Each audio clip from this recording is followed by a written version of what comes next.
Hello, আসসালামু আলাইকুম। সম্মানিত শিক্ষক মন্ডলী, আশা করি আপনারা ভালো আছেন। আপনারা অবগত আছেন যে এমপিওভুক্ত শিক্ষক কর্মচারীদের উচ্চ ভাতা বাড়ছে 25%। অর্থাৎ আগে তারা কিন্তু প্রতিটা ঈদে 25% পাতো, এখন তারা 50% উচ্চ ভাতা পাচ্ছে। তবে আসলে এটা খুশির তেমন কিছু নেই, কারণ বাড়ি ভাড়াটা খুবই কম। যদি বাড়ি ভাড়া বৃদ্ধি না পায়, তাহলে আসলে শিক্ষকদের অর্থ সংকটে থাকতে হয় এবং মাস শেষে একটা মোটা অঙ্কের টাকা কিন্তু বাড়ি ভাড়া দিতে হচ্ছে।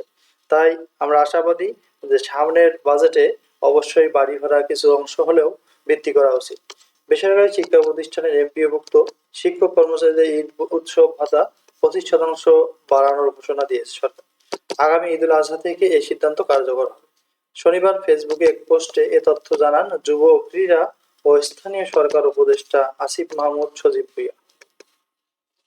নিজের ভেরিফাইড ফেসবুক পেজে তিনি লিখেছেন, বর্তমানে বেসরকারি শিক্ষা প্রতিষ্ঠানের এমপিওভুক্ত শিক্ষক কর্মচারীরা মূল বেতনের 25% হারে ঈদ উৎসব ভাতা পেয়ে থাকেন। এমপিওভুক্ত শিক্ষক কর্মচারীদের ঈদুল আজহা থেকে উচ্চ ভাতা 25% থেকে বাড়িয়ে 50% করার সিদ্ধান্ত নিয়েছে অন্তর্বর্তী সরকার। শিক্ষা মন্ত্রণালয় সূত্র জানায়, এ বছরের 5 মার্চ উপদেষ্টা ডক্টর ওয়াহিদুল মাহমুদ শিক্ষা মন্ত্রণালয় থেকে বিদায় নেওয়ার আগে শিক্ষকদের উৎসব, বিনোদন, বাড়ি ভাড়া সহ অন্যান্য ভাতা বাড়ানোর একটি প্রস্তাবে সই করেন। এরপর এ নিয়ে কাজ শুরু করে মন্ত্রণালয়। মন্ত্রণালয়ের বাজেট শাখা থেকে জানায়, গত ঈদুল ফিতরে সারা দেশে প্রায় 30,000-এর বেশি এমপিওভুক্ত বেসরকারি স্কুল, কলেজ ও মাদ্রাসা মিলে প্রায় 240 কোটি টাকার উৎসব ভাতা দেয়া হয়। এর মধ্যে শুধু স্কুল ও কলেজ 20,567টি। এর সঙ্গে মার্চ 2025 মাসের বেতন হিসেবে দেয়া হয় 883 কোটি টাকা, 883,51,04,750 টাকা। উচ্চ ভাতা বর্তমানের চেয়ে অন্তত 25% বাড়তে পারে। সেক্ষেত্রে শিক্ষকরা মূল বেতনের 50%, আর কর্মচারীরা পাবেন 75% পেতে পারেন বলে এ তথ্য জানা গেছে।